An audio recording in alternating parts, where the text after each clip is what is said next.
Hi, I'm Michael. I work for Tebis, a German-based software company.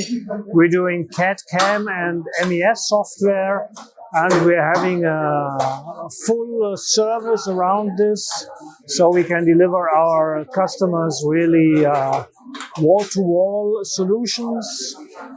And we'll be exhibiting at EMO. Our new product there is called SmartOps, which gives the user the opportunity to automate all processes that are between the CAD data and the finished part on the machine table. And especially when we're talking about automated machines, we see that it's very important to streamline those processes in order to have those machines running 24/7.